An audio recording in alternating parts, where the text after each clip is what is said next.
warahmatullahi wabarakatuh.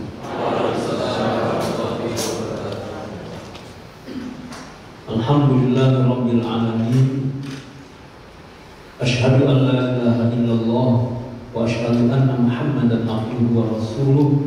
Allahumma shalli ala sayyidina Muhammadin salatan taj'alna biha min ahlil ilmi zahiran wa batinan wa tahsyuruna bi'ibadika as-salihin fi dunyana wa ukhrana wa ala alihi wa sahbihi wa barik wa sallim. Faqala ta'ala a'udzu billahi minasyaitonir rajim. Ya ayyuhalladzina amanu dzkurullaha dzikran katsiran wasabbihuhu bukratan wa asila. Akhuna fillah al-fadhil Ustaz Muhammad Alvin Faiz bin Kiai Haji Muhammad Arifin Ilham matta'ana Allah bitul hayatihi wa hadahu bil ilmi wal akhlaq wal jihad wa ja'alahu minas salihin. Abuna Kiai Haji Muhammad Huda Siddiq, ikhwatal iman, para mujahid, para murabbi, muaddib, muallim, keluarga besar pesantren Al-Iqra yang dirahmati oleh Allah Subhanahu wa taala. Saya berbahagia siang ini diberi kesempatan untuk hadir di tengah-tengah majelis ini untuk menyampaikan sekilas sejarah tentang berdirinya majelis zikir dan apa yang dicita-citakan oleh Al-Maghfurlah Kiai Haji Muhammad Arifin Ilham melalui majelis zikirnya dan kemudian sampai berdiri pesantren Al-Iqra ini, dan apa cita-cita beliau ke depan sejauh yang kami ketahui. Yang kedua, ya, kehadiran saya mudah-mudahan ini menjadi persaksian di hadapan Allah Subhanahu wa taala. Ketika menjelang wafat, beliau minta saya untuk ikut membangun pesantren ini. Bahkan pada waktu itu kami ditunjuk menjadi mudir am, lalu diberikan SK menjadi Syekhul Mahad. Ya, supaya sekali lagi ini menjadi persaksian di hadapan Allah bahwa kami menyampaikan dan kami berbuat sesuai kemampuan kami, dan mudah-mudahan ini menjadi tanggung jawab kami di hadapan Allah Subhanahu wa taala. Karena alhamdulillah dengan ini Adinda Ustaz Muhammad Alvin Faiz berarti Allah ringankan tugas dalam pengertian tertentu. Kenapa? Berarti Allah Subhanahu wa taala yang berikan kesempatan. Maka saya tetap menjadi orang yang bersyukur di hadapan Allah, dan supaya amanah yang diberikan oleh almarhum Rabbi kepada saya khususnya telah saya tunaikan. Ya, telah saya tunaikan dan telah saya sampaikan, sehingga sekali lagi amanah ini mudah-mudahan menjadi amanah yang bisa saya bertanggungjawabkan di hadapan Allah Subhanahu wa taala. Pertama, saya ingin bercerita. Waktu itu Ustaz Alvin masih kecil. Kerjaan saya itu suka beliin pampers beliau. Ya, sama Ustaz Amr. Ya, jadi saya mendampingi almarhum. Kita sering kemana jalan berdakwah sampai di mall pun kita dakwah dengan cara kita. Jadi ketika Alvin sama Amr itu main, ditemani oleh Khadimah, beliau main, sudah kita belikan apa yang menjadi kebutuhan, kita duduk sama beliau. dan Ustaz lupa apakah masih ada komunikator beliau, handphone beliau itu dulu itu ada sesuatu yang dahsyat, ya, yang dahsyat yang dialamatkan kepada beliau dan kami berdua. Waktu itu Ustaz Bunda tidak ikut karena sedang kerja di kantor. Padahal kami biasanya berempat rame-rame. Kami Murabi, kemudian Ustaz Bunda sama almarhum Pak Fauzan. Ya, kita naik mobil Hyundai Abi itu berempat, biasanya kemana-mana berempat. Itu dari tahun 2002, sebelumnya bahkan sebelum 99 tahun 2000 kita pergi kemana-mana berempat. Ya, yang dua sudah mendahului, Pak Fauzan sudah almarhum, Abi juga sudah almarhum, tinggal kami berdua. Jadi tinggal Pak pilih siapa yang duluan yang kata kita. Amin, insyaallah. Ya, tinggal menunggu giliran saja. Nah, jadi kalimatnya begini.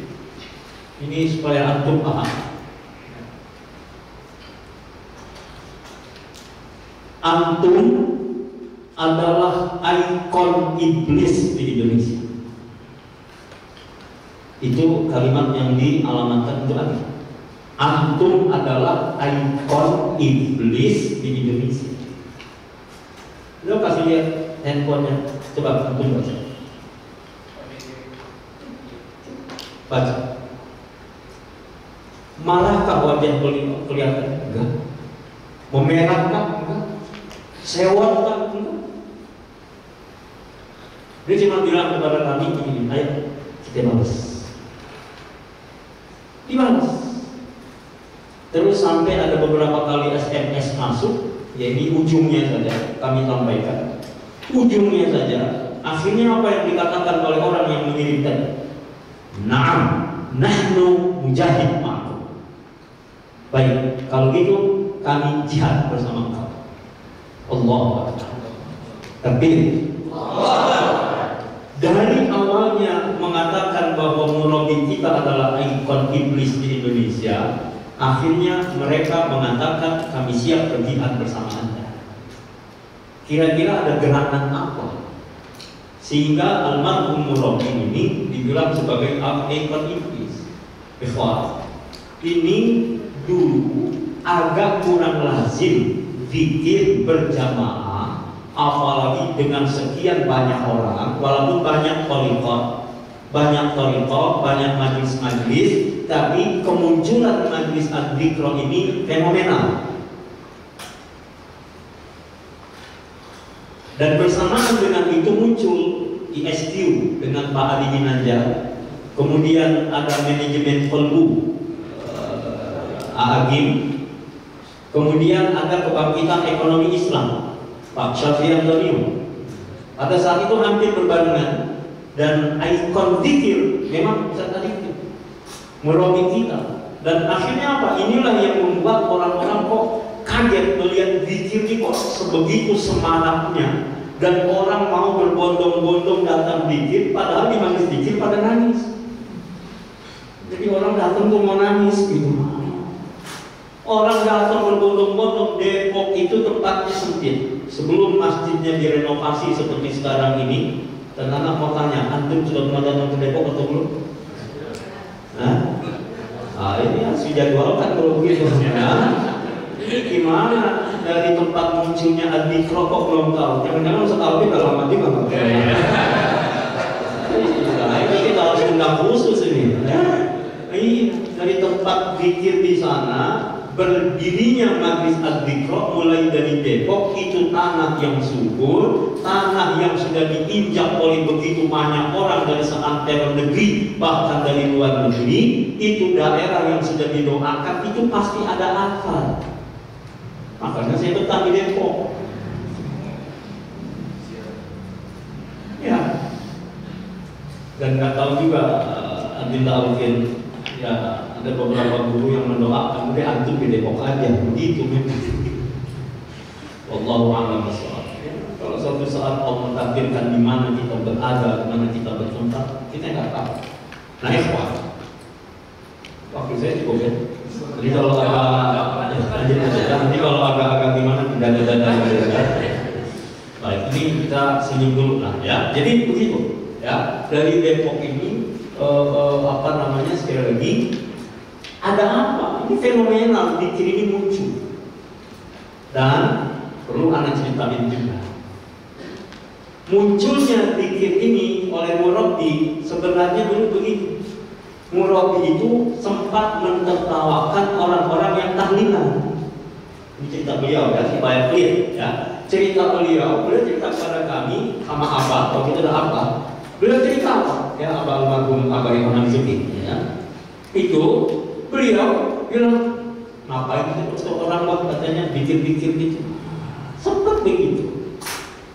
Tapi apa yang terjadi? Allah pilih beliau Al-Maghfurlah ini ternyata diberikan jalan oleh Allah, melalui beliau lah orang banyak berzikir. Nah, dan beliau mengalami beberapa peristiwa, walaupun belum seluruhnya ada di film Suamiku Menangis, ya, karena itu belum komplit filmnya, ya. Ya harus diteruskan. Masya Allah. Karena beliau nggak ngajak aneh main, kalau ngajak main mungkin main juga. Ya, kalah ganteng lah ya. Malu anak muda masih ganteng kan. Tapi istri ganteng-ganteng sih masih satu. Baik, jadi apa namanya, sekali lagi itu kita bangun zikir ini dari Depok, dan menarik beliau mengalami proses itu. Dan yang paling dahsyat adalah ketika beliau digigit ular. Kami pernah dikasih kaset-kaset zaman dulu yang kecil-kecil, atau bisa simpan apa enggak. Itu kaset-kaset beliau, dakwah beliau, ceramahnya itu lantang pada almarhum Kejen dan MC. Suaranya lantang, tegas. Nah, setelah dipatok ulang tahun 97, itulah baru kemudian karena selang-selang masuk kita suara rusak, akhirnya suara beliau serak-serak kalau, dan itu yang nggak bisa ditiru. Nah, itu dia. Karena beliau berkelakar sama kami, kalau antum mau kayak abang, cari aja ular. Wah, kita bilang, iya kalau Ustaz dikasih ular makin hebat, kalau kita dikasih ular lewat. Saya sempat tanya, boleh nggak pakai belut Ustaz? Belut dia ketawa, ya. Begitu. Jadi suara beliau sebenarnya awalnya nggak begitu. Tapi dari situlah nuansa zikir beliau dapat.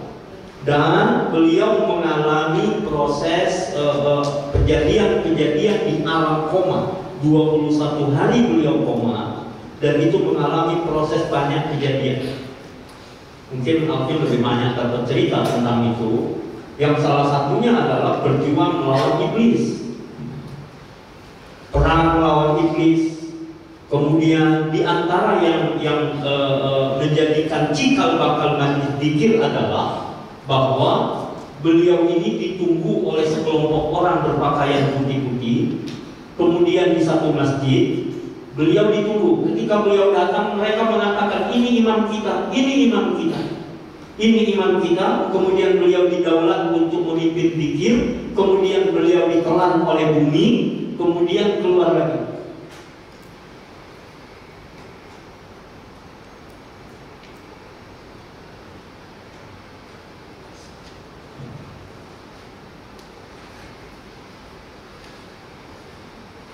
Mohon maaf, cerita begini yang bayangan saya beliau hadir di sini.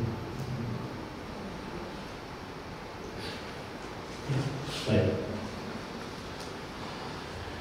Jadi beliau ditelan oleh bumi, masuk ke dalam bumi, kemudian beliau keluar lagi. Padahal beliau dalam doa-doanya begitu. Ya, seandainya kematian lebih baik buat beliau, beliau udah siap. Ya, ketika koma. Tapi andai ada manfaat dalam hidupnya, beliau minta Allah panjangkan umur. Qadarullah, alhamdulillah beliau dipanjangkan umur oleh Allah Subhanahu wa taala sehingga memberikan manfaat yang banyak. Karena kejadian tahun 97. Baik. Jadi itulah cikal bakal. Nah, sejak itu mulailah beliau berpikir bagaimana berzikir. Jadi selepas dari dulu ceramah-ceramah tabligh saja, ya. Tapi kemudian setelah itu beliau sembuh, beliau sehat kembali. Kemudian apa? Mulailah bikin majlis zikir. Dimulai hari Sabtu di Masjid Al-Amru Bittaqwa di Depok. Ya, hari Sabtu, dan itu masih mulai 8 orang. 8 orang bikin Sabtu. Kemudian beliau sampaikan kepada kami, ya, saya orang yang paling bersyukur kepada Allah bertemu dengan beliau. Ya, saya merasa orang yang berada dalam kubangan lumpur, dalam kemaksiatan yang tidak perlu saya ceritakan kepada antum, tapi dengan hati, dengan tangan, dengan pikiran beliau angkat saya, kemudian diajak untuk sama-sama berzikir kepada Allah. Itu adalah sesuatu yang sangat luar biasa. Jadi kemudian beliau katakan, ayo kita mulai bikin zikir berjamaah, dan beliau langsung tentukan hari Ahad pertama. Caranya waktu itu bikin surat dulu, bikin surat kepada majelis-majelis taklim, kepada pesantren-pesantren, Pak Kiai diundang untuk mengerahkan santrinya yang beliau kenal, kawan-kawan karib-karib beliau, kemudian diajak bersama. Dan alhamdulillah, insya Allah saya tidak salah, untuk kali pertama waktu itu buka majelis, saya memang ditunjuk jadi MC. Ya, sampai sekarang pun tetap jadi MC. Ya, jadi MC dari awal. Untuk majelis zikir terus dan seterusnya, datanglah awal kali memang banyak. Kayak absen pagi banyak. Ya, nanti pertemuan kedua bulan berikutnya sudah mulai ada mundur 1 saf, mundur 2 saf, mundur 3 saf, sampai hanya 2 saf saja. Dan dulu pakaiannya nggak putih-putih seperti ini. Pakaiannya gimana? Ya warna-warni, ada yang pakai batik, ada yang pakai ini, pakai itu. Ya, Ustaz muda dulu kalau pakai peci hitam. Peci hitam, kemudian beliau pakai jas, pakai batik, kalau enggak gagah sekali. Jadi kita kalau lihat beliau ini dulu, kalau enggak tentara polisi. Tapi alhamdulillah beliau sekarang sudah meninggalkan dunia hitam.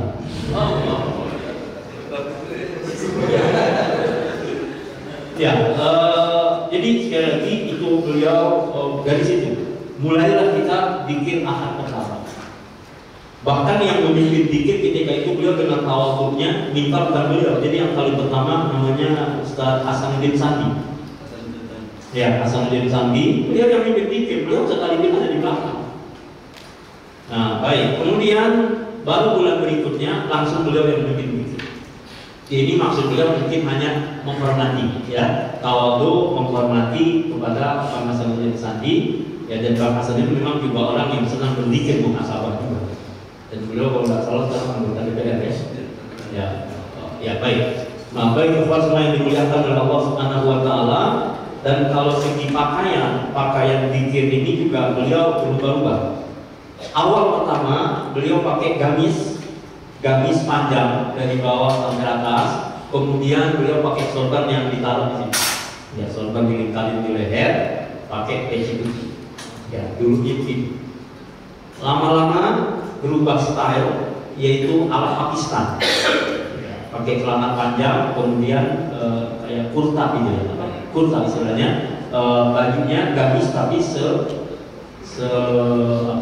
sampai petis. Ya.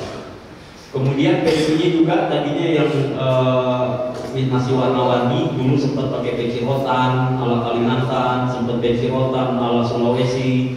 Kemudian peci yang bulat tapi masih ada motifnya seperti itu.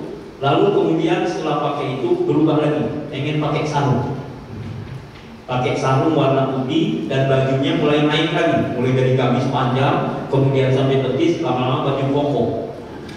Dan itu yang sebenarnya dulu paling beliau gak sukai. Jadi kalau masuk mau pesantren di Jakarta, beliau bilang maunya yang pakai jas.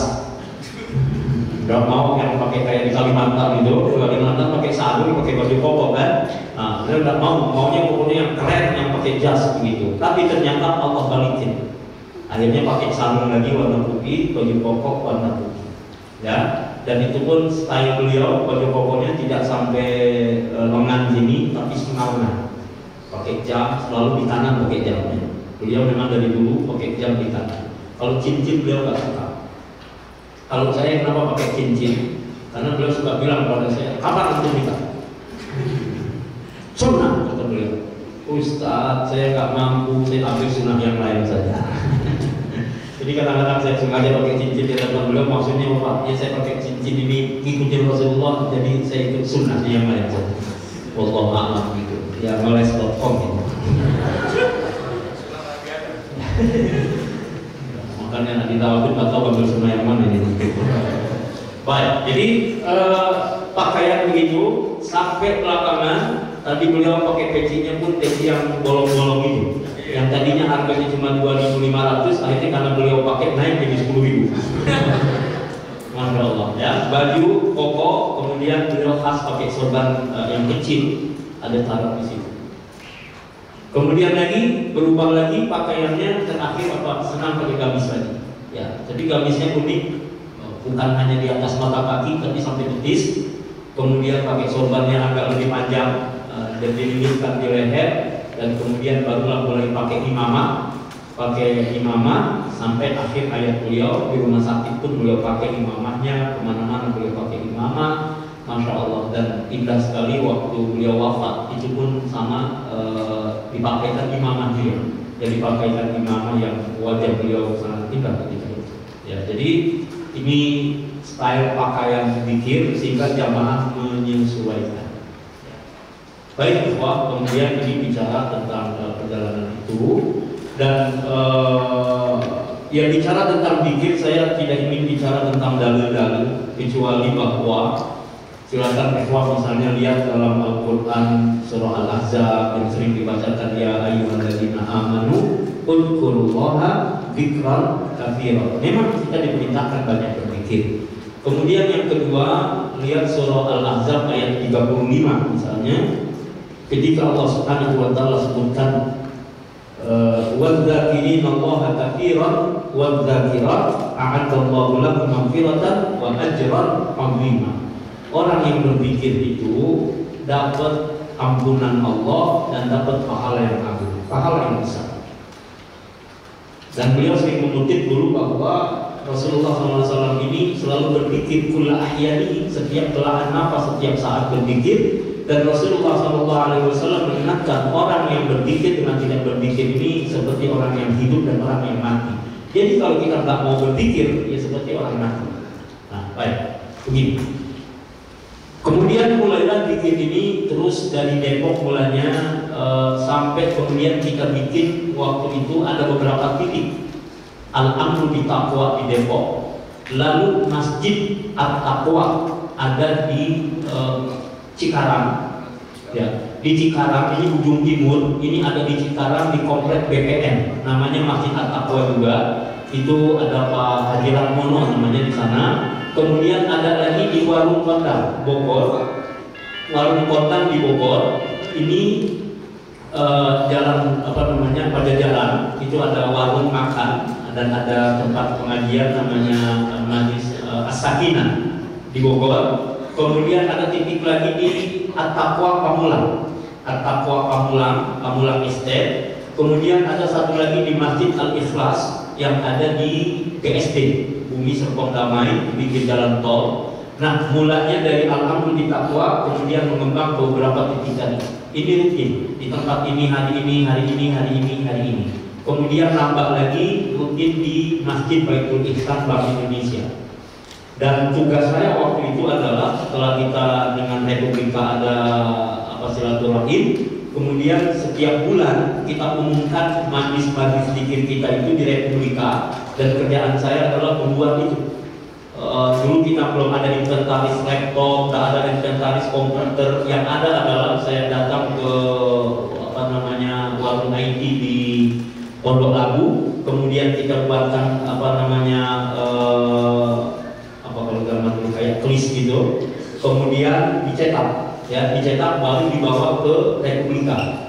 Tugas saya setiap bulan itu, ya, dan saya merasa senang. Kenapa? Karena pada waktu itu berarti ada kesempatan bagi saya untuk ya mudah-mudahan menjadi kebaikan orang lain datang karena undangan itu. Ya, dan ini juga Masya Allah ya, abang-abang kita yang luar biasa. Baik, berikutnya begini. Ini sekarang saya masuk kepada inti tentang zikir. Ya. Yang harus diperhatikan oleh kita semua adalah bahwa al-zikr ini adalah berawal dari majelis zikir. Kemudian ada usaha, kemudian ada pesantren, dan ada beberapa kegiatan-kegiatan lain dimulai dari majelis zikir.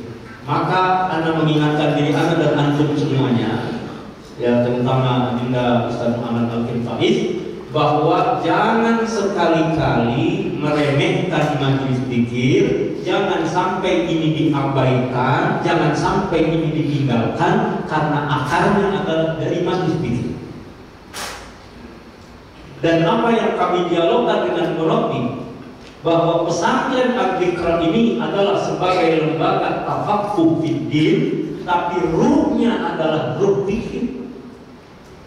Jadi ciri khas pesantren Al-Zikr ini adalah nanti santri-santrinya adalah ahli zikir yang beliau telah tuangkan dalam kepribadian berzikir. Jadi jangan sampai nanti apa yang diarahkan dalam pesantren ini tidak sesuai dengan zikir, apalagi nggak ada zikir. Ini terus terang saja, salah satunya kenapa Pak Kris tahu ya, dulu kami diminta kembali oleh Murabi dan diskusi panjang. Lo ada guru-guru ikut di Al-Zikr, guru-gurunya kok ngajarin nggak ada zikir jamaah. Lah, adanya di majlis Al-Zikr, kok nggak ada zikir berjamaah. Sampai santri-santri waktu zikir katanya dicari-cari kemana-mana, nggak ada. Mereka ada di kamar dan di mana, nggak ikut zikir apa? Kata guru saya, nggak ada zikir berjamaah. Ini salah gempong. Kalau antum kira-kira merasa bahwa zikir berjamaah itu nggak ada, saya kira nggak salah masuk, jangan di sini. Justru yang ada adalah bagaimana zikir ini terus hidup, bagaimana zikir ini mengakar, bagaimana nilai-nilai ini, zikir ini bisa masuk, bisa dipahami. Ya, saya terus terang sampaikan ini karena inilah dengan Murabi kami sebelum beliau wafat diskusi banyak tentang itu. Jadi majelis ini nggak boleh hilang dan ini nggak boleh diabaikan, harus dibesarkan majelis ini dan harus serius mengurus majelis sebagaimana dulu almarhum Murabi. Satu, Murabi itu ketika mengurus majelis beliau tentukan majelis ahad pertama nggak pernah beliau tinggalkan. Yang kami catat cuma hanya 2 kali beliau meninggalkan majelis. Yang pertama sekali-kalinya di Depok, itu tanggal 5 September tahun 2005. Itu 5 September 2005. Mudah-mudahan nggak salah. Kenapa? Karena hari itu hari pernikahan saya. Allah.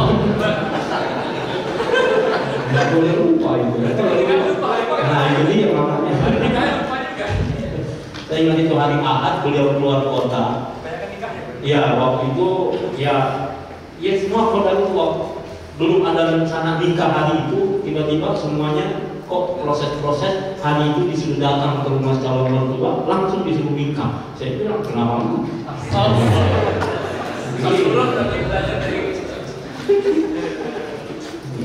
Sekali mungkin. Ya. Begitu, jadi pada waktu itu sekali. Kemudian yang kedua, beliau meninggalkan majlis itu saya ingat bulan Januari. Ya, Januari ketika beliau di RSCM. Hari Sabtu kami pulang umroh, kemudian Ustaz Muda Bang Kris ngabarin lewat istri kami supaya siap-siap kalau Murabi tak bisa datang, kami diminta untuk menggantikan. Dan itu ingatnya cuma itu sekali-sekalinya Januari. Ketika masih di RSCM, awal masuk rumah sakit, berikutnya beliau ambil, walaupun kita dampingi, tapi beliau ambil sampai akhir hayat. Terakhir harusnya saya diminta untuk bimbing dikit di Gelora Bung Karno, salah satu kandidat presiden untuk kampanye terakhir. Tapi saya bilang, Bang Kris, tolong tanyakan Murabi, apakah saya hadir ke sana? Jawaban Murabi enggak, harus sama Murabi di sini. Nah itu terakhir yang saya masih ingat, saya diplom sama beliau. Ketika baca sholawat kepada Rasulullah SAW, saya taruh kepala saya di bahu beliau pegang ini. Masya Allah itu terakhir. Jadi cuma 2 kali. Ini konsistensi beliau.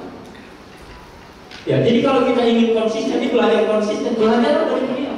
Dan beliau orang yang paling peduli dengan waktu.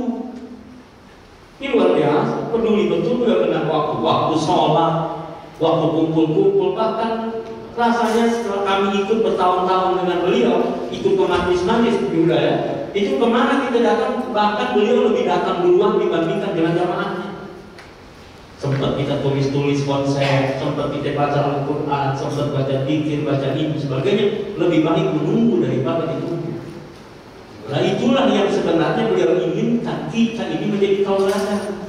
Ikhwan yang dimuliakan oleh Allah, antum yang ada di pesantren ini harusnya menjadi tauladan. Gimana mau mengubah keadaan santri kalau kitanya tidak berusaha mengubah, memimpin diri kita sendiri? Mudah-mudahan itu turun kepada Adinda Alvin, ya. Apa yang menjadi tauladan dari murabi kita ada pada diri beliau, konsisten, kemudian peduli dengan waktu, dengan kesembuhan. Nah, baik. Nah ini bicara tentang zikir tadi. Jadi sejak awal beliau nggak meninggalkan majlis, terus sampai jamaah begitu banyak. Jadi bukan maaf ya, bukan kita mengandalkan pakai media gampang orang datang, jamaah kita lebih banyak, enggak. Ini kenapa? Karena ada sebuah proses yang luar biasa, mujahadah yang luar biasa. Dan zikir ini bukan zikir biasa. Ini yang mungkin pernah kami sampaikan bagi yang baru tahu, mudah-mudahan ini. Zikir ini, majlis al-dzikr dengan zikirnya dulu nggak pakai nama. Nama zikirnya apa? Thariqat atau bukan? Enggak, kata beliau ini zikir awam. Ya, dan kalau kita ingin thariqat bisa aja sekarang thariqat Alifimiyah. Alifimiyah atau Alfimiyah gitu. Ya, thariqat bisa saja, biasanya memang murid-murid itulah yang menyebutnya sebagai thariqat. Baik, ikhwan. Jadi ini zikir ini biasa dan nadanya beda. Ya, mudah-mudahan cukup waktu 6 menit lagi. Nadanya beda. Dulu kita awal kita bikin nadanya keras dan full 2 jam. Full 2 jam. Dan kami duduknya begitu.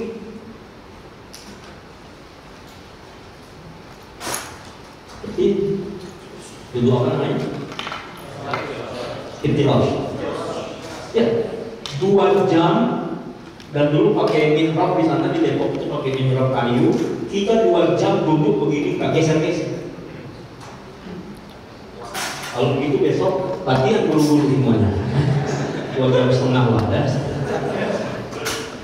Kita sudah terlatih lama. 2 jam duduk seperti itu. Dan apa yang kita bacanya nggak jauh beda, mulai dari ta'awud, basmalah, al-fatihah, ayat kursi, kemudian alam nasrah, ikhlas, al-falaq, an-nas, ayat kursi, kemudian itu, kemudian bacanya gimana?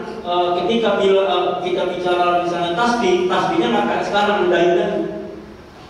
Ya Allah kami banyak dosa, ya Allah kami begini, Engkau maha suci, ya Allah. Kencang, subhanallah, subhanallah, subhanallah, subhanallah, subhanallah. Kenapa? Bahasa beliau gempur dulu, kita ini keras.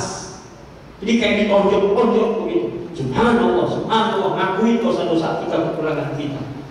Alhamdulillah, tangan kita begini, alhamdulillah. Kenapa? Terima kasih atas nikmatmu, nikmat hidayahmu, nikmat berkeluarga, nikmat ini, nikmat itu. Banyak nikmat dari Allah, jangan sombong. Kita bilang alhamdulillah, alhamdulillah, alhamdulillah. Lalu takbir Allahu Akbar. Bayangkan kata beliau, kita ada di medan perang, musuh ada di depan, mereka yang menyakiti umat Islam, mereka yang menghina Rasulullah, mereka yang ini, mereka yang itu. Takbir Allahu Akbar, Allahu Akbar, Allahu Akbar, terus panjang dan lama. La ilaha illallah ini juga nggak kayak sekarang. Dulu kencang juga, la ilaha illallah, la ilaha illallah, la ilaha illallah. Sampai kita saking asyiknya, itu sempat Ustaz itu ke belakang dulu. Jadi mic-nya dikasih saya. Ustaz itu belakang kemana? Kamar mandi. Yang mana asyik? Kenapa? Karena udah nggak sadar, bukan nggak sadar ya, artinya mustaqriqan fiha, menggenang dalam nafsu itu. Jadi asyik berpikir, la ilaha illallah. Nah lama-lama baru beliau menemukan nada-nada itu berubah, ya. Ada dengan ada lagunya, ada apa, itu begitu perkembangannya. Ya mungkin suatu saat boleh juga kita gimana ngerasain bikin kayak awal gitu ya. Bikin tentara itu, gempur dulu. Jadi kalau yang males-males nih, malas tahajud, malas jamaah, malas baca Quran, rasanya berat, gempur dulu. Ya kalau melewati tarbiyahnya azikro ya begitu, gempur dulu. Baik, ini dari proses itu. Ya, maka zikir ini, ya, zikir. Kenapa zikir? Dari zikir, idealnya orang yang berzikir dia menghidupkan hal-hal yang tangguh. Zikir, kemudian apa? Bergeser lagi kepada ihya sunnah, menghidupkan sunnah-sunnahnya. Jadi sejatinya siapa jamaah majlis al-dzikra? Orang-orang yang menghidupkan sunnah. Minimal apa? 7 sunnahnya itu.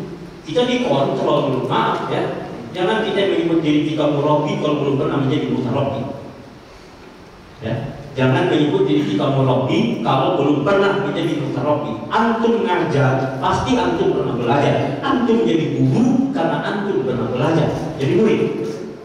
Nah, ini proses juga sama. Dalam zikir juga begitu. Ini nggak instan. Kita ini juga sama, dites dulu sama beliau. Tes ini, tes itu, ditanya gimana tahajudnya, gimana, dikontrol. Kalau nggak langsung apa? Lewat mimpi. Beliau ingatnya lewat mimpi, itu namanya murabi. Ya, baik, jadi zikir, ihya sunnah, kemudian al-akhlaqul karimah.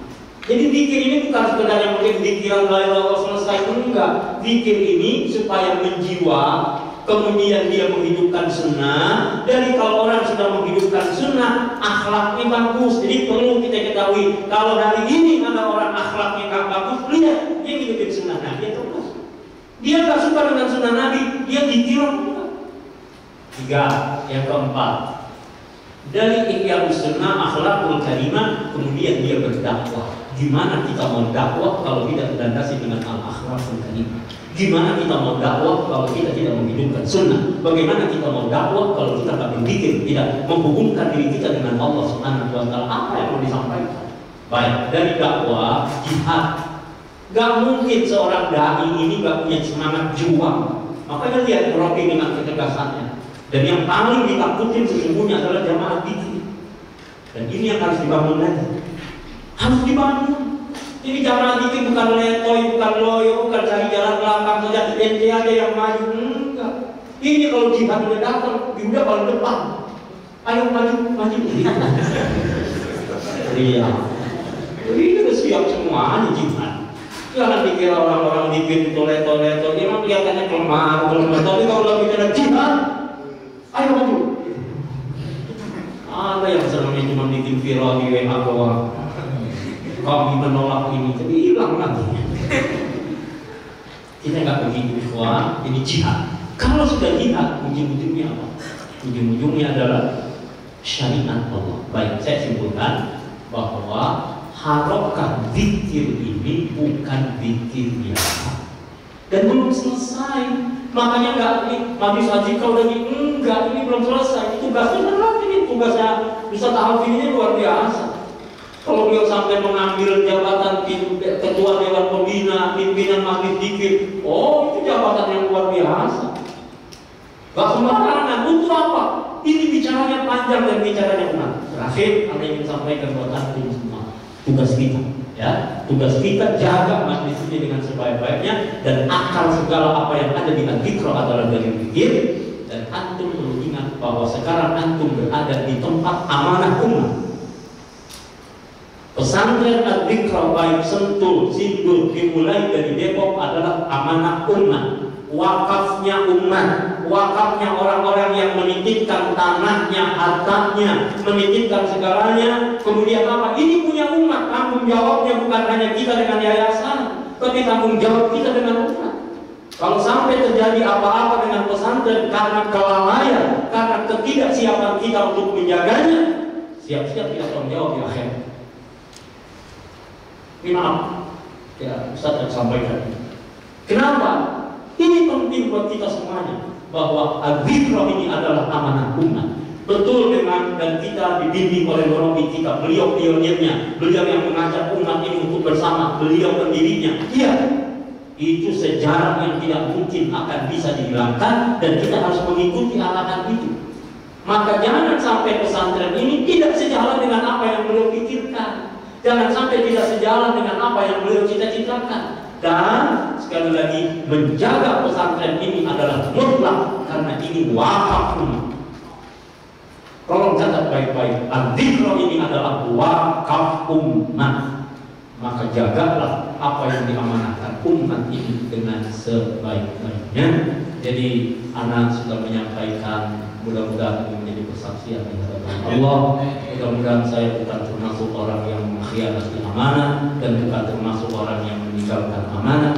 Insya Allah apa yang saya bisa, apa yang saya bantu, insya Allah menjadi jalan saya, bahwa kita diilahi, kita dimajulah, dan jalan kita adalah jalan yang telah dibimbing, dibina, ditadiah, dididik, diajarkan oleh Murabbi al-Watina Kiai Haji Muhammad Nabi. Wassalamualaikum warahmatullahi wabarakatuh.